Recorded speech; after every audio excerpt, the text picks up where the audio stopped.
ক্লাসে দেখ mock test 3, ঠিক আছে তো? দেখ প্রথমে হচ্ছে কারেক্ট ভার্ব ফর্ম। কি বললাম? Correct verb form. আগে পড়ি আমি, হ্যাঁ, প্রথমেরটা।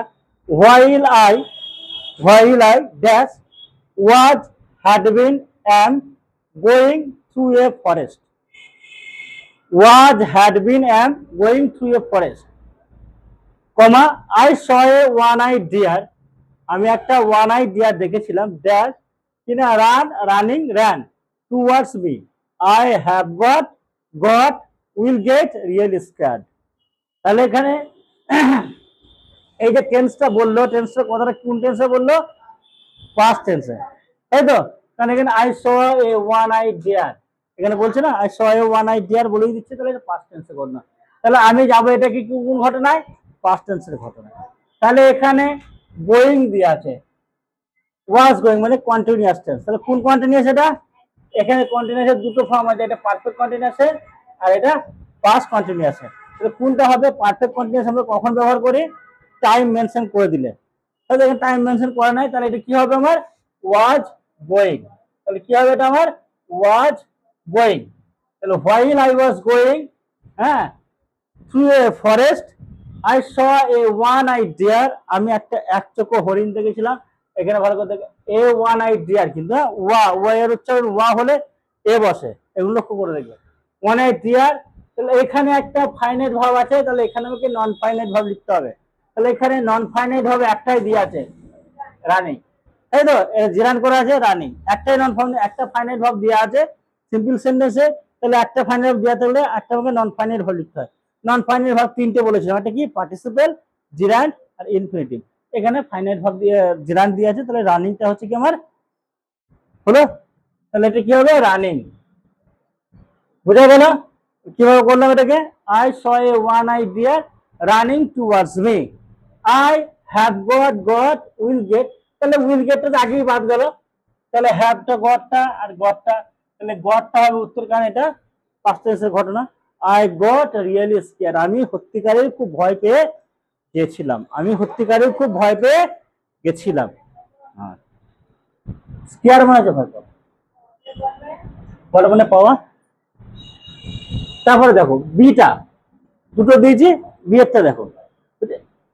এ পোর ইয়াং আর্টিস্ট, একটা দরিদ্র মানে যুবক, একটা আর্টিস্ট, মানে হতভাগা বা বেচারা, দরিদ্র যা বলবি, ইয়াং আর্টিস্ট কি বলছে না? Asked, was asked, has asked to paint. এখানে ইনফিনিটিভ করা আছে to paint the portrait of a lady. মানে একটা ইয়াং পোর আর্টিস্টকে বলা হয়েছিল, তাকে সে আঁকে নাই, তাকে বলা হয়েছে। তাহলে বলা হয়েছে মানে কি? প্যাসিভ ভয়েসে করতে হবে আমাকে। তাহলে এখানে প্যাসিভ ভয়েসের ফর্ম কোনটা আছে? হ্যাজ না আস্কড, ওয়াজ আস্কড, এই একটাই প্যাসিভ ভয়েসে করা আছে, ওয়াজ আস্কড, তাই তো? কারণ হ্যাজ আস্কডটা হলে প্যাসিভ ভয়েস হলে হ্যাজ বিন আস্কড হতো, ঠিক তো? হ্যাজ বিন আস্কড হতো, তাহলে এটা হ্যাজ বিন করা নাই।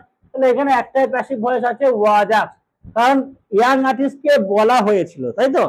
টু পেন্ট আঁকতে, বা টু পোর্ট্রেট চিত্রায়িত ছবি আঁকতে, হ্যাঁ, লেডি অ্যান্ড হি, এবং সে করেছিল, এবং সে যখন করেছে তখন নিজে নিজেই করেছে, তাহলে হি ডিড। এখানে ডু ফর্মে আছে, একটা ডু, একটা ডিড, একটা ডাজ, একটা হাজ ডান। হি এর সাথে কি হয়? প্রেজেন্টে লিখলে থার্ড পারসন সিঙ্গুলার নাম্বারের জন্য কি হি এর সঙ্গে ডাজ হতো প্রেজেন্টে হলে, কিন্তু এটা প্রেজেন্টের ফর্মে নয়, এটা পাস্ট ফর্মে আছে। ঘটনাটা পাস্টে বলেছে, তাহলে আমাকে দেখতে হবে প্রেজেন্টটা আমার বাদ, হ্যাজ ডান এটা বাদ গেল, did, he did his best, সেটা সব থেকে ভালোটা করেছিল। To make a good likeness when the portrait, কি করা হয়েছে না? এক্সিবিট করা হয়েছিল, পোর্ট্রেটটা এক্সিবিট করেছে। তাহলে কে এক্সিবিট করেছিল? তো এমনি এমনি পোর্ট্রেটটা তো ছবিটা এমনি এমনি চলে যাবে না, পোর্ট্রেটটাকে কেউ দেখিয়েছিল, প্রদর্শন করেছিল। তাহলে কি হবে? ওয়াজ মানে প্যাসিভ ভয়েসে লিখতে হবে। তাহলে এখানে তিনটে ফলের মধ্যে কোনটা প্যাসিভ ভয়েসে আছে? একটা আছে ওয়াজ এক্সিবিটেড, ওয়াজ এক্সিবিটেড, একটাই প্যাসিভ ভয়েসে আছে, তাই তো? Was exhibited to the ladies friends, the friends were glad to see it. Ladies ফ্রেন্ডসকে দেখানো হয়েছিল এবং সেই ফ্রেন্ডসরা খুব আনন্দ পেয়েছিল। ঠিক আছে, বুঝতে পারলে এই দুটোকে সবারই মাথায় ক্লিয়ার হয়েছে? বুঝে গেছে? বুঝতে না পারলে বল, আবার বলে দিচ্ছেন। এবারে আর্টিকেল আর প্রিপজিশন দেখো। বলছে many of fault, many of faults তাহলে কি হবে with, with with many of faults I love my friend Jennifer. Jennifer অনেক ফল্ট থাকা সত্ত্বেও আমি জেনিফারকে ভালোবাসতাম, আমার বন্ধু জেনিফারকে ভালোবাসতাম। কিসের জন্য? তার একটা ভালো গুণ ছিল কি না, বিনাইংনেস, বিনাইংনেস অ্যান্ড সিম্পলিসিটি। কি? বিনাইংনেস অ্যান্ড সিম্পলিসিটি, তাই তো? তাহলে কি লিখবো? ফর হার বিনাইংনেস অ্যান্ড সিম্পলিসিটির জন্য, তো কারণ বোঝাচ্ছে, তাহলে ফর লিখবো। বিনাইংনেস মানে সিম্পলিসিটি কাছাকাছি মানে একদম, ঠিক তো? সি ইজ এমব্লেম, তাহলে ভার্বের পরে কি লিখতে হবে? একটা অ্যাডজেক্টিভের পরে অ্যান এমব্লেম অফ হিউম্যাননেস, ই দিয়ে শুরু হয়েছে।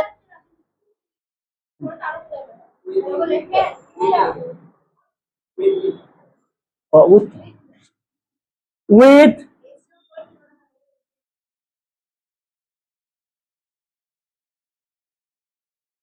with many of us, I love my friends Jennifer for her benignness and simplicity. She is an emblem of humbleness. বুঝে গেল এটাকে? তারপরে দেখো, ফোর চিলড্রেন, চারটে ছেলে কি হয়েছিল? ওয়ার বার্ন, পুড়ে গেছিল। কোথায়? না অ্যালাইভ, বেঁচে জীবন্ত ছিল কোথায়? না পাঞ্জাব, ইন ইন পাঞ্জাবে, তাই তো? সাঙ্গুর ডিস্ট্রিক্ট, সাঙ্গুর ডিস্ট্রিক্ট, সাঙ্গুর ডিস্ট্রিক্টের মধ্যে, বড়টা সাঙ্গুর ডিস্ট্রিক্টের মধ্যে বলে ইন হচ্ছে। এবার দেখো ডেটে বারের আগে অন বসেছে, এবার লক্ষ্য করে বারের আগে অন বসেছে, ঠিক আছে তো? when their school van caught fire, যখন স্কুল ভ্যানটা আগুন লেগে গেছিল তখন তার কি হয়েছিল? কোথায়? না পাঞ্জাব সাঙ্গুর ডিস্ট্রিক্টে। কখন? রবিবার, স্যাটারডে। কি বলেছে? স্যাটারডে, শনিবার, তাই তো? Chief minister Amarinder Singh has ordered, ভাবের পরে কি লিখবো? এটা এ লিখবো, এ ম্যাজিস্ট্রিয়াল প্রোব, তাই তো?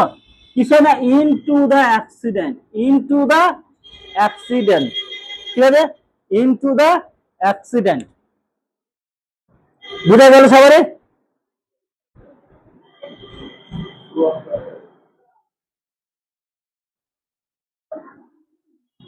দেখো ফ্রেজাল ভার্ব, ফ্রেজাল ভার্বটা কি আছে ভালো করে দেখো। The British could not suppress the sepoy mutiny easily. Suppress মানে কি? দমন করা। দমন করা ইংরেজিকে কি বলবো আমরা? ফ্রেজাল ভার্বে পুট ডাউন। দমন করা ইংরেজিকে আমরা কি বলবো? Put down. কি বলবো? পুট ডাউন, তাই তো? পুটের তিনটে ফর্মে একই, আর এখানে পুট নট আছে, তাহলে এটা পুট ডাউনে হবে। পুট ডাউন মানে হচ্ছে সাপ্রেস, দমন করা। এ ভেরি ইম্পর্টেন্ট পয়েন্ট, এই সেন্টেন্সটা আগু পেয়েছিস তোরা। A very important point has been omitted. Omitted মানে বাদ পড়ে গিয়েছিল, মানে ছেড়ে গিয়েছিল। কোথায়? না ফ্রম দ্য প্যারাগ্রাফ, প্যারাগ্রাফ থেকে একটা ইম্পর্টেন্ট পয়েন্ট বাদ পড়ে গিয়েছিল। তার মানে কি? লিভ আউট, তাই তো? লিভ আউট, এটা কি আছে? Has been omitted, passive voice আছে, তাহলে ভিতরিতে আছে, তাহলে লিভের ভিতরে কি? লেফট, লিভের ভিতরে লেফট, তাহলে left out, left out, left, left out. So he stopped suddenly in the middle of his speech. সে একটা বক্তব্য দিচ্ছে, বক্তব্যের মধ্যখানে সে হঠাৎ করে থেমে গেল। থেমে গেলে ইংরেজিতে কি হবে? স্টপ, তাহলে স্টপ সাডেনলি, তাহলে কি? Break off, break off, interval ইংরেজিতে বলে ব্রেক অফ। তাহলে স্টপ আছে, ভিটু আছে, তাহলে ব্রেকের আমাকে ভিটু করতে হবে, broke off, broke off, BROK, broke O double F off, broke off. কারণ ব্রেকের এটাকে ভিটুতে আছে, তাহলে আমি এটা কি করবো? ব্রোক করবো। We must condemn the ragging case. Condemn the ragging case মানে ঘৃণা করবো। র্যাগিং কেস গুলো যেগুলো হচ্ছে সেগুলোকে আমরা কি করবো? ঘৃণা করবো। ঘৃণা করা ইংরেজি কি? হেট, যেটাকে আমরা কি বলেছিলাম? লুক ডাউন আপন, তাই তো? Look down upon. কন্ডেম মানে কি? Look down upon, look down upon, look down upon. Don't quarrel with your friends, বন্ধুর সঙ্গে ঝগড়া করো না। ঝগড়া করে ইংরেজি কি বলেছিলাম? Fall out, fall out, fall out. Pack your clothing, বলে তোমার জামা কাপড় প্যাক করো। তার ইংরেজি কি হবে? প্যাক করা মানে কি? প্যাক করা মানে এটা কি বলতে আছে? জামা কাপড় গুছানো। গুছানো ইংরেজি কি হবে? Do up. Do up. Do up মানে জামা কাপড় গুছানো। তোমার জামা কাপড় তোমরা গুছিয়ে না, প্যাক ইউর ক্লোথিং। তোমার জামা কাপড় গুছিয়ে না। ডু আপ মানে হচ্ছে কি গুছানো এখানে, ঠিক আছে তো? তারপরে ডু আস ডিরেক্টেডটা দেখো, we should seek the poor people in our locality. We should seek the poor people in our locality. Voice change, তাই তো? ভয়েস চেঞ্জ করতে গেলে কি করবো? আমি অবজেক্টটাকে আমি সাবজেক্টে লিখিয়ে দেবো, তাই তো? তাহলে এখানে সিক, তাহলে এটা বুঝতে হচ্ছে শুডের পর সিক আছে, তার মানে এটা ভার্ব। তাহলে এইটা অবজেক্ট, এটা অবজেক্ট হবে, পরিষ্কার? এটা পরিষ্কার? দ্য পোর পিপুলটাই প্রথমে লিখলাম, দ্য পোর পিপুল হয়ে গেল, অবজেক্ট হয়ে গেল আবার। তাহলে শুড থাকলে মডেল অক্সিলারি থাকলে কি করতে হয়? মডেল অক্সিলারিটাকে আমাকে লিখতে হয়। মডেল অক্সিলারি লিখলাম। মডেল অক্সিলারি কি করতে হয়? বি লিখতে হয় আর ভার্বের ভিতরি করতে হয়। সোট বাই আস, বাই আস, তাই তো? তাহলে ভয়েস চেঞ্জ হয়ে গেল। এই পোর্শনটা আমার পুরো আছে, এই পোর্শনটা আমি ফেলে রাখলাম, ইন আওয়ার লোকালিটি। তাহলে কি হলো? The poor people should be sought by us in our locality. কারণ অবজেক্টটাকে প্রথমে আমি লিখলাম, তারপরে মডেল অক্সিলারি, মডেল অক্সিলারি লিখলাম। মডেল অক্সিলারি পরে কি লিখতে হয়? Can, could, may, might, shall, should, will, would, এগুলো মডেল অক্সিলারি। এই মডেল অক্সিলারির পরে কি করতে হয়? বি কে লিখতে হয়, কারণ মডেল অক্সিলারির পরে ভার্বের ভি1 বসে। কিন্তু প্যাসিভ ভয়েসের নিয়ম কি? ভার্বের ভিতরি করতে হবে। সেহেতু ভার্বের ভিতরি করার আগে তো আমাকে কি করতে হবে? একটা মডেলের পরে কিছু একটা লিখতে হবে, যাতে আমার দুটো ক্লাস না করে। মডেলের পরে আমাকে কি লিখতে হয়? বি লিখতে হয়, যে ভার্বের ভিতরি করতে হয়, ঠিক আছে তো? তাহলে শুড বি সোট বাই আস, তারপরে বাই লিখতে হয়, তারপরে সাবজেক্টটা অবজেক্ট হয়ে বসে যায়, তাই তো? By us. তাহলে যেটা পড়ে আছে সেটাকে আমি লিখে দিলাম, হলো ইন আওয়ার লোকালিটি।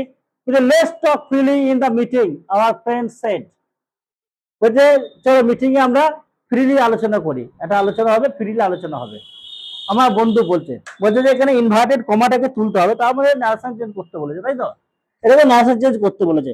তাহলে এখানে লেটস টক দিয়ে বলে কি বলছে? মানে প্রপোজ বা সাজেশন দিচ্ছে, তাই তো? তাহলে সাজেশন করে লিখবো, যেমন সাজেশন দিচ্ছে আমি সাজেশন করার কথাই লিখবো। আমার ফ্রেন্ডস প্রপোজড, লিঙ্কার কি বলবে? দ্যাট। আসলে কি হবে? দ্যাট দে শুড, এখানে উচিত অর্থ তো শুড বসবে। They should talk freely in the meeting.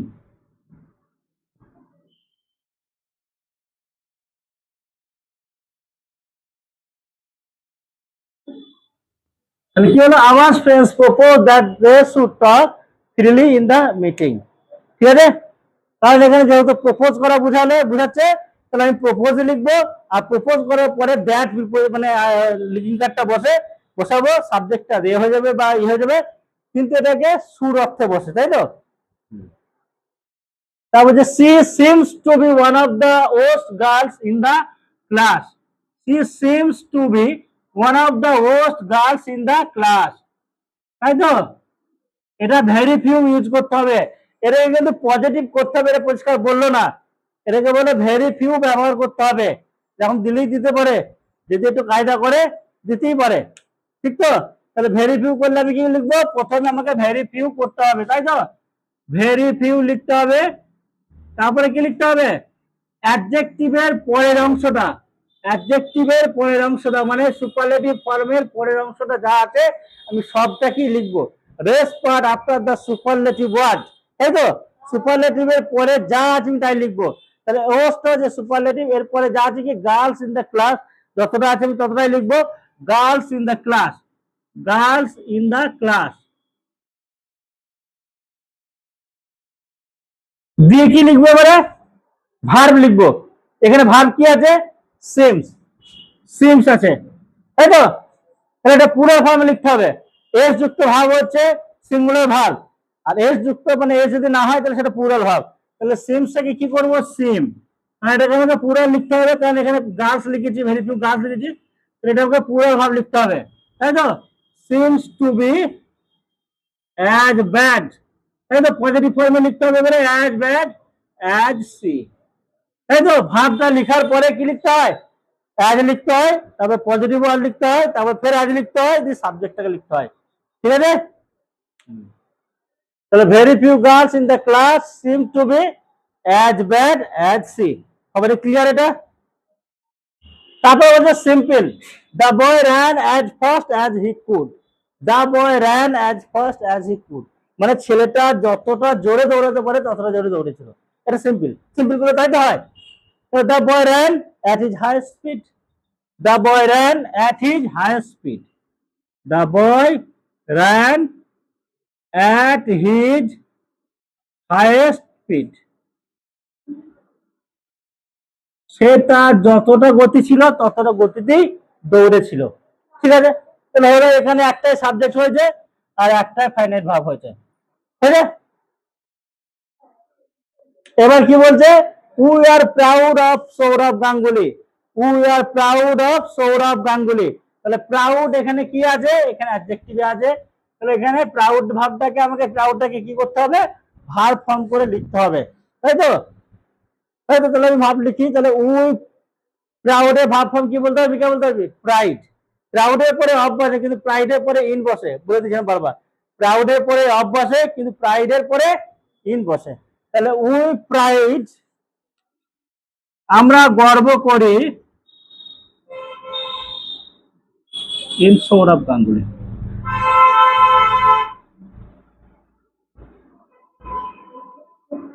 In Sourav Ganguly, ঠিক আছে। হ্যাঁ, তো the giant said what a marvellous side it is, এটা নার সেন্টেন্স, তাই তো। ইনভার্টেড কমাটাকে তুলতে বলেছে, বলছি ইনভার্টেড কমাটাকে তুলো, আমি লিখি না, ইনভার্টেড কমাটা তুলো, তাহলে ইনভার্টেড কমাটা তুললে আমি কিভাবে করবো, তাহলে যা এটা কি এক্সক্লেমেটরি সেন্টেন্স, এখানে দেখো নট অফ এক্সক্লেমেশন সাইন আছে, তাহলে this is exclamatory sentence, exclamatory সেন্টেন্সের জন্য আমি এখানে কি লিখবো, রিপোর্টিং ভাব থেকে কি লিখতে হয় আমাকে, এক্সক্লেমড, তাই তো, এখানে আমাকে এক্সক্লেম লিখতে হয়, তাহলে the giant exclaimed, the giant exclaimed,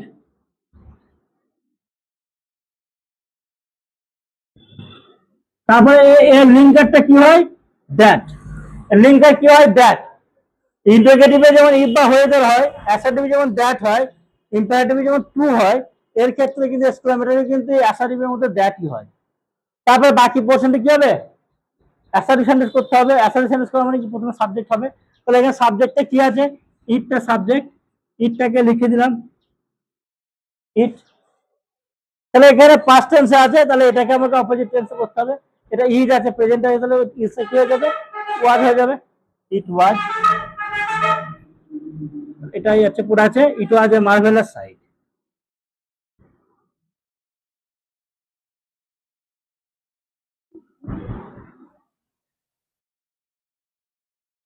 সবাই বুঝে গেছে, সবাই বুঝে গেছে, the giant exclaimed that it was a marvellous site.